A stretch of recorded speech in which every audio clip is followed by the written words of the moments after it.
Esiet sveicināts klausītāji!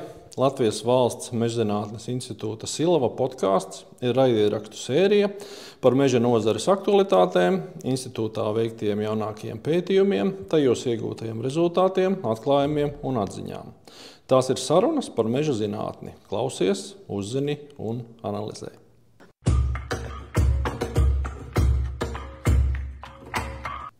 Labdien, klausītāji! Mēs šobrīd dzīvojam tehnoloģiju laikmetā, un mums ir radies varbūt tāds iespējas, ka mūsu visu dzīves ir atkarīgas no šo tehnoloģiju attīstībām, bet patiesībā jau šī planēta turās uz bioloģisko daudzveidību. Šī ir tā sistēma, kas ļauj mums visiem šeit dzīvot uz šīs planētas.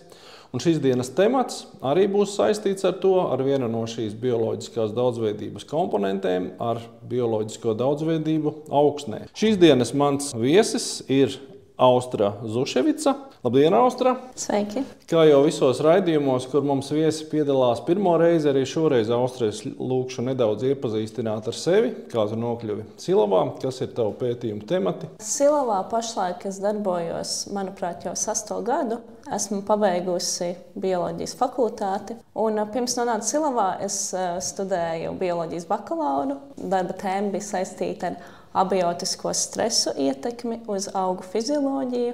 Un tajā brīdī bija doma paskatīties, kā notiek šeit tā zinātniskā darbība. Tā primārā doma nebija tikai ilgtermiņā palikt, bet tajā brīdī, kad es šeit ierados, es sapratu, ka šeit tomēr ir ļoti daudz pētniecības saistībā tieši ar bioloģiju, ar augu fizioloģiju, kas ir tas, kas mani interesē, un tā es šeit esmu palikusi. Un tad tālāk jau mācoties maģistru, tā tēma palika vairāk uz auga fizioloģiju, bet iesaistot jau ekoloģijas zinātni.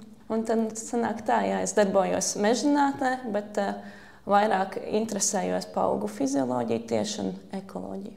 Austra, tātad šīs dienas temats par augsni, par to, kas dzīvo augsnē un kāda tam visam ir nozīme. Varbūt var ieskicēt, kāpēc tas ir tik svarīgi. Šeit es arī varbūt varu sākt ar to, kā man tas vispār ieinteresēja. Kā es iepriekš pieminēju, es esmu vairāk augu biologs.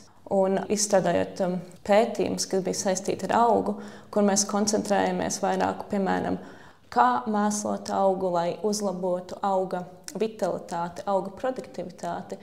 Visi tie mērījumi, ko es iepriekš veicu, pārsvarā bija virs zemes. Un tad vienā posmā kaut kā arī, kad, man liekas, pirms kaut kādiem 5 gadiem tika aktualizēts tas, cik tomēr būtiski arī tas, kas notiek zem zemes. Es iedomājos, ka tas ir tas, par ko es tiešām ļoti, ļoti maz zinu. Un man tā zinātniskā interese arī pašai pamodās par to. Un ir tā, ka augsne ir stūrakmens principā visām sauszemes ekosistēmām, sākot ar mežu, protams, ar lauksaimniecības, ko tiek liekts primārais aspekts.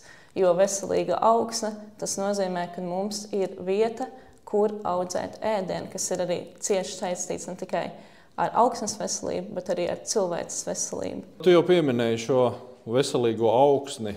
Vai mēs varam likt vienādības zīmi augsnes, šīs biotas daudzveidība un augsnes veselība? Tas ir ļoti interesants jautājums, un tīpaši arī zinātnisko publikāciju aspektā un varbūt kaut kādās arī Eiropas direktīvās. Augsnes veselība nevienmēr arī praktiski nozīmē augsnes bioloģiskā daudzveidība, lai gan augsnes bioloģiskā daudzveidība ir viena komponente no augsnes veselības. Un bieži vien arī likumdošanās un zinātniskos rakstos ir ļoti daudz nepilnības tajā sakarā. Kad mēs vēlētos domāt, ka tiek pieminēta augsnes veselība, ka tajā tiek iekļauta augsnes bioloģiskā daudzveidība, nevienmēr tas tā ir. Es tagad minēšu, tas nav balstīts nekādu faktisku pārbaudu, bet tas varētu būt aptuveni. Pēc mana personiskā subjektīvā viedokļa kaut kādos tikai 10%, kad tiek pieminēta augsnes veselība, kad tiešām arī skatās uz to augsnes bioloģisko daudzveidību. Un kāpēc, manuprāt, tas tā ir? Lai gan attīstās zinātniskās metodas, kā noteikt augsnes bioloģisko daudzveidību, mēs joprojām esam tā procesa sākumā. Un ir 2 metodas. Viena metode ir, vai mēs to darām manuāli, ejot dabā, skatoties uz tiem organismiem, kas ir tajā augsnē. Un otra metode ir darīt to, protams, ar e-DNS, vides DNS analīzēm. Bet pašlaik tā vides DNS analīze tieši skatoties uz augsnes biomu metode ir pirmkārt, viņa ir diezgan dārga, otrkārt, viņa ir vēl aizvien neprecīza, tīpaši lielajiem augsnes organismiem. Kā teikt, viņa ir precīza sēnēm un mikrobiomam, bet viņa nav precīza visam, kas ir ar aci saredzams. Bet atkal no otras puses tā manuālā metode viņa ir nenormāli laikietilpīga. Mēs arī to esam pārbaudījuši savas ādas, tas prasa ļoti daudz laiku. Plus tas prasa ļoti lielu specialitāti pētnieka kontekstā, jo viņam ir jāspēj noteikt tie taksoni, kas atkal atkrīt tajā brīdī, ja tu to dari ar DNS metodi. Jo šī analīze parāda, kādas grupas uzreiz tur ir. Ja tu ej manuāli, tev tas ir pašam jādara savāds. Varbūt var Austa nedaudz pastāstīt, kā notiek šīs analīzes, jo droši vien, ka daudz cilvēki iedomājas to procesu, kā tas notiek ar augsnes ķīmiskajām analīzēm, tiek ievākts pēc noteiktas metodikas paraugts, nests uz laboratoriju, tur noteikti šie ķīmiskie elementi, mikroelementi. Kā tas notiek šajā gadījumā, runājot par šiem augsnes organismiem? Es sākšu ar to smalkāko metodi, kas ir e-DNS, jeb vides DNS analīze, kad principā tu ej uz mežu, lai limitētu to, ka tu iegūsti tikai no kaut kādas mazas daļiņas augsnes. Tu veic vairākas augsnes paraugošanas, miksē šo paraugu un tad iegūsti mazu augsnes daļiņu, kas tālāk tiek vests uz laboratoriju un tiek ekstrahēts šis vides DNS. Problēmas ir tādas, kā jau es iepriekš pieminēju, šī metode vairāk norāda uz sēņu bioloģisko daudzveidību un mikrobioma bioloģisko daudzveidību. Kā mēs zinām, ir īpaši sēnes, viņas nav kustīgs organisms, un viņas ir plus-mínus viendabīgi izplatītas pa šo augsni. Un ir ļoti liela varbūtība tajā brīdī, kad tu paņem to paraugu, ka tur būs tas sēnes DNS. Turpretī, ja mēs skatāmies uz lielajiem bezmugurkaulniekiem, ar lieliem, es domāju, ar acis saredzamiem 1 līdz 2 mm un lielākiem. Piemēram, skudras, insekti, augsnes ērcītes. Tur ir tāda problēma, ka pirmkārt viņi nevienmēr ir visur augsnē. Pat ja viņi tur ir salīdzinoši mazāk iespējamība, ka tu paņemsi to vietu, kur viņš ir pārvietojies. Viņš nav tik viendabīgi izplatīts šajā augsnē. Un otrkārt ir tas, ka šiem organismiem, kas pārvietojas, viņi atstāja daudz mazāku to DNS pēdu. Līdz ar to ir mazāk iespējamība šajā metodikā iegūt datus par šiem organismiem. Es biju pavasarī uz konferenci, pašlaik izstrādā tādu buferi, kurš mācēs izņemt ārā no šī augsnes parauga vides aršūnu DNS, kas ir tā saucamais strokšņu DNS, kas traucē iegūt precīzus konkrētus datus tieši par makrofonu, par lielajiem organismiem, un kurš varēs tieši identificēt no tā augsnes parauga daudz precīzāk, kādi ir šiem sastopamā makrofona augsnē, kas ir tāds cerīgs skats uz šīs metodas pielietošanu nākotnē ārpus sēnēm un baktērijām. Bet, protams, pašlaik nav zināms, cik tas maksās, cik tas būs pieejams. Tas ir tikai izstrādes stadijā. Un tad tā otra metode ir manuālā metode, kuru mēs arī esam jau pielietojuši. Tu ej uz mežu, tu roc konkrēta daudzuma augsni ārā, pieņemsim 20 x 20 x 20 cm kubu, un šajā visā kubā tu ļoti uzmanīgi ar acīm skaties visus organismus, kas ir virs 2 mm. Protams, tur arī var ieviesties kaut kāda cilvēciskā kļūda, ka tu nepamani. It īpaši tas ir grūti mūsu reģionā, tāpēc, ka mums ir ļoti daudz organikas augsnē. Un, ja jūs esat kādreiz skatījušies uz organisku augsni, it īpaši kūdras augsni, viņa veido tādu struktūru, ka tā kūdra saķep. Līdz ar to viņu grūti atdalīt, daudz grūtāk kā, piemēram, minerāla augsne. Un ir liela iespējamība nepamanīt šos organismus, bet pašlaik tā ir visprecīzākā metode, kā manuāli to izdarīt, un tas ir tas, ar ko mēs pašlaik strādājam. Tu jau pieminēji to, ka šī augsnes veselība ir ļoti svarīga, domājot par to, kā cilvēks var sevi pabarot, audzējot sev pārtiku lauksaimniecības zemēs, bet varbūt var arī mēģināt paskaidrot, kāpēc tas ir svarīgi mežā. Tas ir ļoti, ļoti svarīgi. Citās ekosistēmās mēs, protams, primāri domājam par to, ko ēst, un par ekonomisko faktoru, bet bioloģiskā daudzveidība augsnē dara arī ļoti daudz citas lietas. Piemēram, tas palīdz noturēt augsnes struktūru. Un principā ir tā, ka augsnes struktūra viņu jau arī veido tas bioloģiskais aspekts. Tikai šis bioloģiskais aspekts viņš mainās daudz ātrāk nekā mainās augsnes struktūra. Jo, piemēram, šīs pašas sēņu hifas mikrobiomais tīkls, viņš palīdz veidot gan tās poras, gan to noturību pret augsnes eroziju.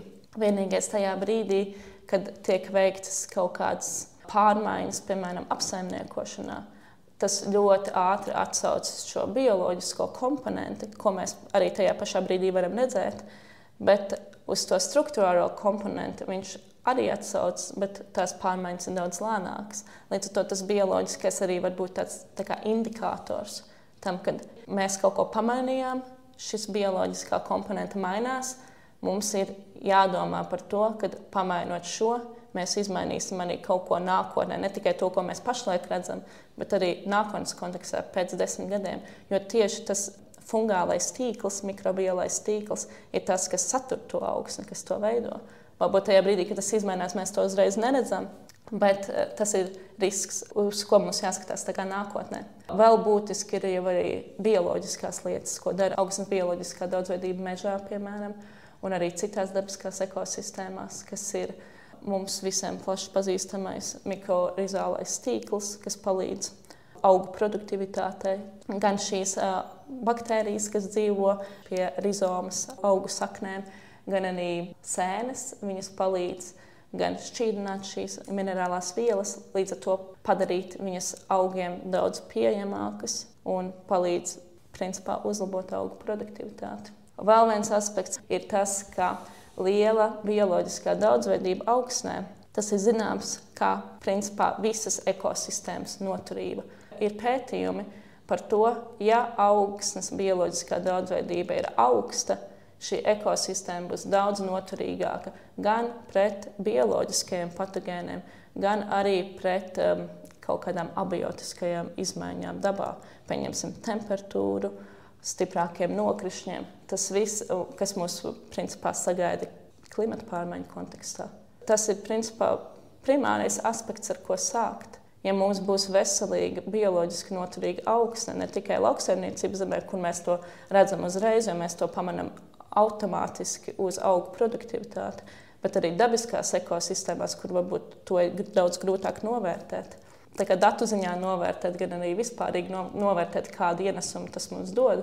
Kā jau mēs visi arī, piemēram, pagājušajā gadā redzējām, mēs arī esam tajā reģionā, kur būtiski palielinās dabas ekstrēmi. Dabas ekstrēmi būs daudz vairāk nekā viņi agrāk bija. Un ir viegli monitorēt, piemēram, kā paaugstinot temperatūru pa 2 grādiem vai paaugstinot mitrumu saturu augsnē, piemēram, tiek prognozēts, ka mūsu reģionā būs lielāks nokrišņu daudzums. Kāda ietekme ir uz augsnes bioloģisko daudzveidību, bet ko ļoti grūti monitorēt, ir kāda ir šo ekstrēmu ietekme. Ir tīpaši viena perioda laikā ļoti paaugstinātiem nokrišņu daudzumiem, ko mēs, piemēram, jau pašlaik pavasarī redzējām un ko mēs redzējām pagājušajā gada augustā pie lielās vētras. Jo šīs ir tās lietas, kuras ir ļoti grūti prognozēt, bet kurām ir ļoti liela ietekme uz augsnes bioloģisko daudzveidību. Piemēram, pagājušajā gadā pēc šīs augusta lielās vētras ekosistēmās, kas nav raksturīgas ar pārmetriem apstākļiem. Es tagad nerunāju, piemēram, par Melnaugšas staignāju, bet pieņemsim pat par boreālo mežu. Ūdens līmenis turējās virs augsnes nedēļu, 2 ilgi. Un, ja mēs iedomājamies, kas notiek šajā augsnē, ja mēs paskatāmies uz šo augsni nevis kā uz abiotisku lietu, bet kā dzīvu biotisku organismu, zinot visus organismus, kas dzīvo uz šo augsni, un iedomājieties, ka viņi ir pieraduši dzīvot aerobos apstākļos, un tagad viņi 2 nedēļas dzīvo anaerobos apstākļos, tam visam ir ļoti milzīga ietekme gan tā gada augsnes bioloģiskajai daudzveidībai, gan arī nākamā gada, jo tas viss nevar atjaunoties tik ātri. Tā kā mēs varam modelēt daudz ko, bet ir arī lietas, kas, diemžēl, netik labi iekļaujas šādos modeļos. Tu jau šajā sarunā ieskicēji vairākus riskus. Varbūt mēģināsim tagad vēlreiz viņus uzskaitīt. Kāpēc tad galu galā mums ir svarīgi pētīt šo bioloģisko daudzveidību? Kas ir tie faktori, kas šobrīd apdraud šo augsnes daudzveidību? Un cik galu galā mēs šobrīd vispār varam teikt, cik mēs no tā visa saprotam un kas ir nezināms, ko ir nepieciešams pētīt nākotnē?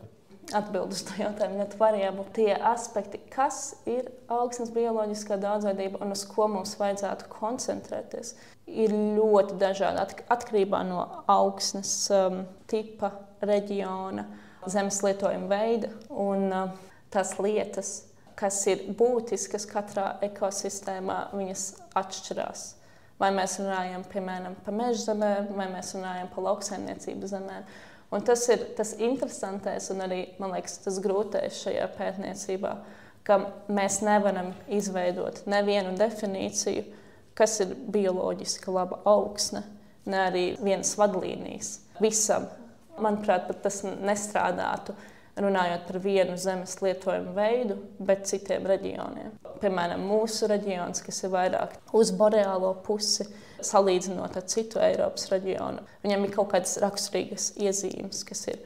Mums ir mazliet vairāk organiskās augsnes, mums ir diezgan skābas augsnes, mums ir ļoti salīdzinoši daudz meža augsnes. Turpretī, ja mēs paskatāmies uz vidusjūras reģionu, kur ir kalcifils augsnes, tur gan tie indikātori, kas indicē par labu bioloģiski labu augsni, ir daudz savādāk nekā pie mums. Gan arī tās prakses, ko viņiem vajag darīt un cik daudz viņiem vajag, ir savādāks nekā tas būs pie mums.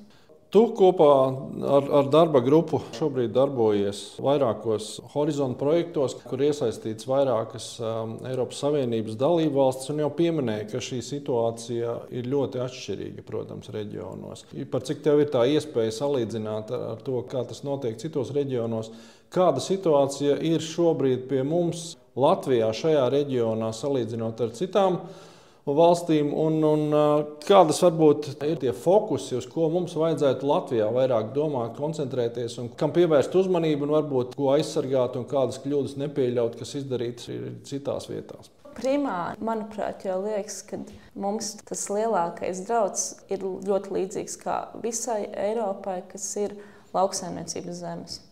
Un kāpēc? Tur ir daudz dažādu aspektu, kas ir pieļauti, ko mēs esam darījuši, kam ir ilgtermiņa sekas uz šīs ekosistēmas augsnes bioloģisko daudzveidību, kas principā ir intensīva lauksaimniecība. Viņa iekļauj gan pesticīdu izmantošanu, gan mēslošanu, kas ir divas lielas komponentes, kas ļoti drastiski ietekmē visu šo augsnes bioloģisko daudzveidību. Ir pētījumi, ka lauksaimniecības kultūras, kas ir selekcionētas, tā, lai atbildētu uz šiem, piemēram, minerālajiem mēslojumiem, viņas ir daudz mazāk, viņām ir šis mutuālisms ar augsnes biomu. Tas veicina to, ka šis augsnes mikrobioms, ja viņam nav šis mutuālisms ar, piemēram, augu kultūrām, viņš samazinās.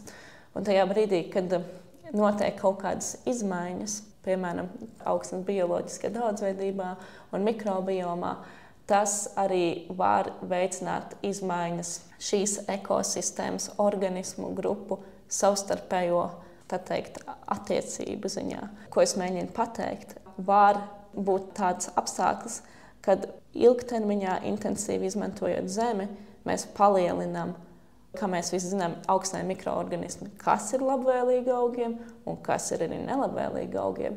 Līdz ar to, veidojot šo antropogēno ietekmi, mēs varam netieši ilgtermiņā veidot tādu situāciju, ka mēs palielinām to organismu saturu, kurus mēs jau saucam par augu patogēniem. Un līdz ar to mēs veidojam principā ar šo neilgtspējīgo apsaimniekošanu ilgtermiņu problēmas nākotnē.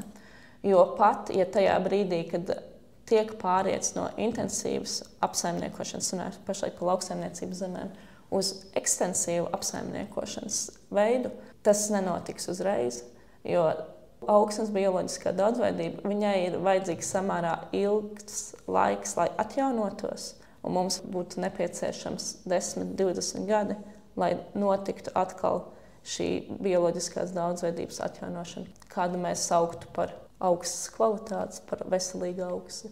Jā, līdz ar to es domāju, ka viss traucētākā vide, protams, tā ir lauksaimniecība, manuprāt. Bet arī citās ekosistēmās, kuras mēs izvēlējamies, protams, ir savi traucējumi. Piemēram, viena no ekosistēmām, ko mēs pētām, ir mitrāji. Ļoti daudz arī Eiropā mitrāji, kur ir meliorācijas sistēmas. Principā tas ir degradēts mitrājs. Bet tajā brīdī, kad mēs degradējam, protams, šo mitrāju, mēs uzlabojam vides apstākļus daudziem augsnes organismiem. Mēs padarām no anaerobiem apstākļiem augsni uz aerobiem apstākļiem. Līdz ar to ir īpaši baktēriju mikrobiālā kopiena. Viņa var zelt, tāpēc, ka viņai ir daudz organikas, viņai ir pieejams skābeklis un veidojas dzīvāka tā augsne. Bet, kas arī interesanti, kas bija arī iepriekšējā jautājumā, te parādās tas konteksta jautājums, ka nevienmēr tas, ka mums ir liela sugu daudzveidība, norāda uz to, ka šī ir laba un veselīga augsne tai ekosistēmai. Un daudzos pētījumos vispār par augsnes bioloģisko daudzveidību skatās ne tik daudz tieši sugu daudzveidību. Ir ļoti būtiski sugu daudzveidība un sastopamība kopā. Ka ne tikai cik daudz ir sugas, bet cik daudz, piemēram, no tām sugām, cik lielu daļu aizņem patogēni, cik lielu daļu aizņem slāpekļu fiksējošas baktērijas, cik lielu daļu aizņem simbiotiskās sēnes. Mēs zinām, ka dabiskajās ekosistēmās lielu ļaunumu nodara invazīvās sugas. Runājot gan par laukiem, gan par mežiem, gan par dzīvniekiem un putniem. Vai mēs varam runāt arī šajā gadījumā, runājot par augsni, vai ir kaut kas tāds apdraudējums, kas mums šobrīd ir aktuāls, kas ir radies šādā veidā, ievazājot varbūt no citurienes? Varbūt par kaut kādām konkrētām sugām es pašlaik nespēju minēt, bet vispār ir ļoti interesanti pētījumi arī šajā ziņā, arī saistībā ar klimatu. Jo bieži vien ir pat tā, ka tev nevajag ievazāt nekādu baktēriju vai sēni, jo mainoties klimatiskiem apstākļiem, šis viens organisms, kas iepriekš ir bijis, piemēram, simbiotisks, viņš jau var kļūt patogēns. Viņš jau pat šī viena organisma ietvaros var pieredzēt šos draudus. Un kas ir arī, piemēram, interesanti, kad pašlaik runā par iespēju samazināt minerālos mēslojumus uz lauksaimniecības teritorijām. Un tad mēs meklējam jaunus bioloģiskus augsnes ielabošanas līdzekļus. Es personīgi to atbalstu, bet tas arī nav tik vienkārši, jo tur arī ir ļoti liels jautājums par šo mikrobiālo komponenti, kas principā ir viens, ko mēs varam redzēt laboratorijās, ka, piemēram, mēs varam uzlabot šo augu vitalitāti. Un tas arī var būt attiecināms uz mazajiem kociņiem un stādu ieaudzēšanu. Pievienojot kaut kādu, piemēram, sēni vai baktēriju kultūru, kas simbiotiski iedarbojas ar šo koku, mēs uzlabojam viņa vitalitāti, bet pēc tam pielietojot, piemēram, dabiskos apstākļos, vai arī pārvietojot šo koku uz dabiskiem apstākļiem, ir tas lielais bet, kā viņš iedarbosies ar konkrētu reģionu vietējo mikrobiomu, vietējām sēnēm. Pieņemsim, ja šī simbiotiskā sēne vai baktērija, kas uzlabo augu produktivitāti, viņa tiek ņemta no kaut kādas cita reģiona, tad vienmēr ir tas risks.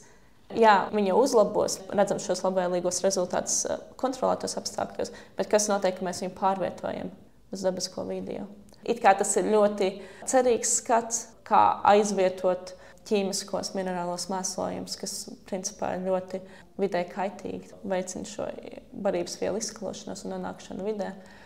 Bet tomēr aizvietošana ar bioloģiskiem līdzekļiem jābūt ļoti prātīgai un pārbaudītai tādā ziņā, ka tur arī ir risks ieviest kaut ko, kas nepatīk vietējām sugām un vietējai augsnes bioloģiskai daudzveidībai. Tev, es domāju, daļēji vismaz izdevās noteikti ieskicēt šo sarežģīto sistēmu, kas ir augsnē un kādēļ tas ir svarīgs.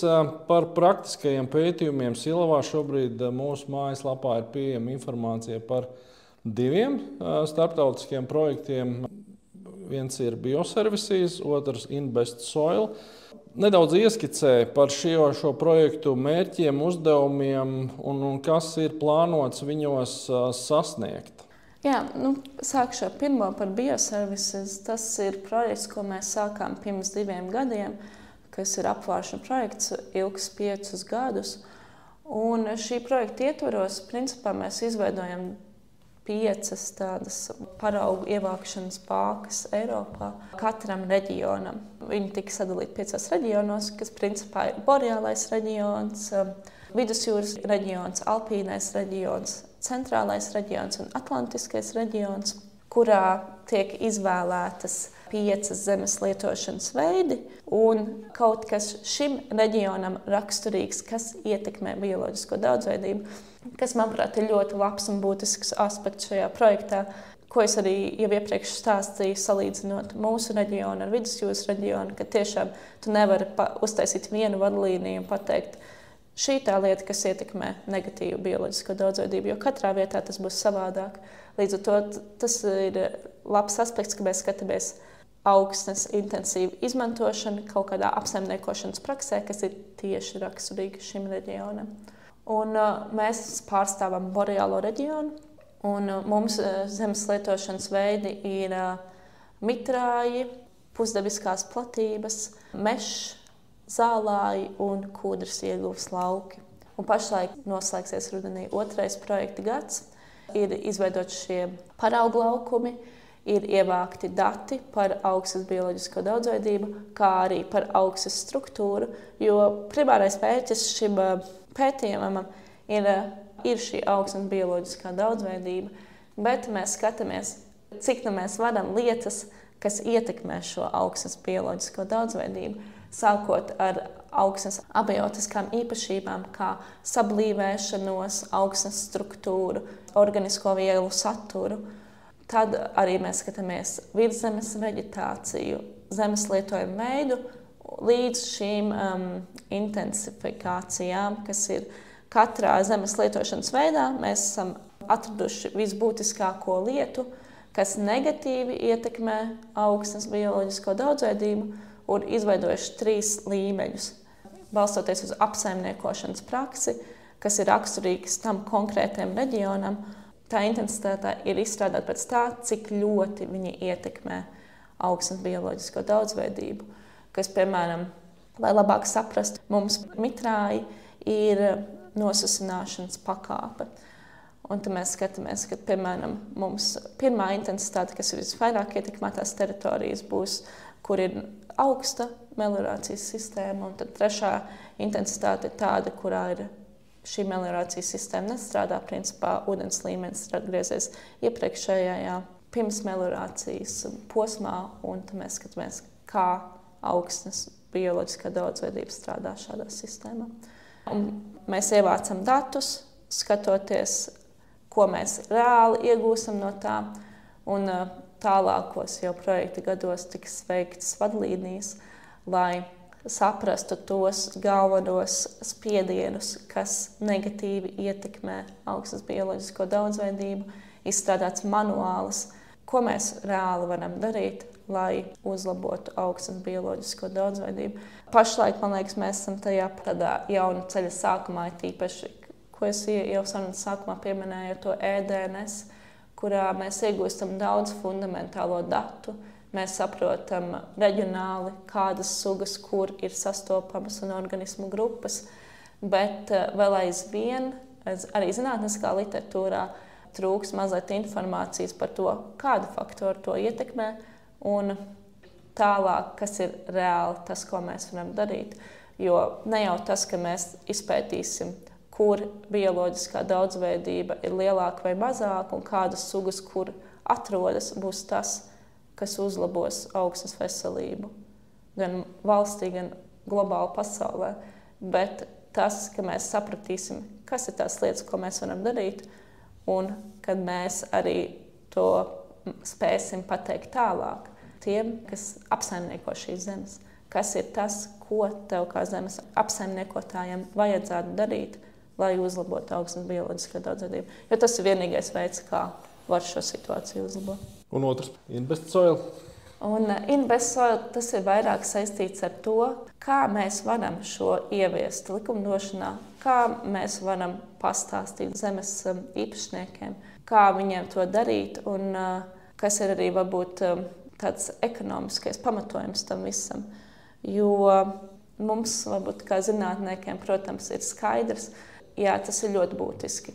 Mums vajag uzlabot augsnes bioloģisko daudzveidību, tas veido ekosistēmas stabilitāti. Kopumā tas ir primāri svarīgi klimatam un dabai, bet, manuprāt, lai arī zemes apsaimniekotājs būtu ieinteresēts veikt šāda veida apsaimniekošanu, tur tomēr ir jābūt kaut kādam pamatojumam, kāpēc viņam tas ir izdevīgi, ne tikai bioloģiskā ziņā, bet arī tomēr ekonomiskā ziņā, un kāds ir tas labums viņam no tā, ka viņš veic šīs prakses. Un tas ir vairāk tas, par ko mēs strādājam tajā Investvēlā, kā šīs prakses vairāk ielikt tiešām reālās vadlīnijās, reālās likumdošanās. Jo, kā jau tu pareizi minēji, šī bioloģiskai augsnes daudzveidībai un veselībai ir pavisam konkrēta ietekme uz augu produktivitāti, gan lauksaimniecībā, gan mežsaimniecībā. To ir iespējams ekonomiski, protams, noteikt. Gan risinot šīs problēmas, gan neradot jaunas un mēģinot šo bioloģisko daudzveidību saglabāt tādā līmenī, kādā mums viņa ir. Vai ir plānotas arī kaut kādas zinātniskās publikācijas, kuras mēs varam sagaidīt tuvākajā laikā no jūsu grupas? Jā, mums ir plānotas zinātniskās publikācijas, it īpaši bioservisa projekta ietveros, bet tur šīs publikācijas būs gada, 2 gadu kontekstā, tāpēc mēs plānojam viņas izstrādāt tieši sadarbojoties ar mūsu ārzemju kolēģiem, veicot tādu lielāku, plašāku pētījumu, lai varētu salīdzināt, kādas ir šīs tendences arī citur Eiropā. Arī tiks veikts ziņojums starptautiskajā konferencē Intercol, kur mēs vairāk runāsim tieši no viena šī aspekta par mitrājiem un par to ietekmi uz bioloģisko daudzveidību, kur mums bija paraugu laukumi tieši Balnaukšu staigāja mežā, un tad mēs skatāmies, kā meliorācijas sistēmas ietekmēs bioloģisko daudzveidību Balnaukšu staigājā. Tur ir tas lielais jautājums, uz ko mums skatīties, lai novērtētu šo bioloģisko daudzveidību. Jo ir skaidri zināms, ka mēs nevaram skatīties uz tām pašām lietām, ko mēs skatāmies, piemēram, parastā boreālā mežā, kas ir, piemēram, augsnes ērcīšu daudzveidība vai citu makrofaunas daudzveidība, jo viņa nebūs plaši pārstāvēta šajās pārmitrajās platībās, kas ir periodiski pārmitras. Un tur ir jābūt citiem indikatoriem, lai noteiktu šādu platību augsnes veselības augstos standartus, atšķirībā no nepārmitru platību standartiem. Paldies, Austra, par šo stāstu. Es domāju, ka pēc kāda laiciņa mēs šeit tiksimies vēlreiz, un tad jau tu mūs iepazīstināsi ar šo pētījumu rezultātiem. Tāpēc es saku tev uz redzēšanos. Visu labu!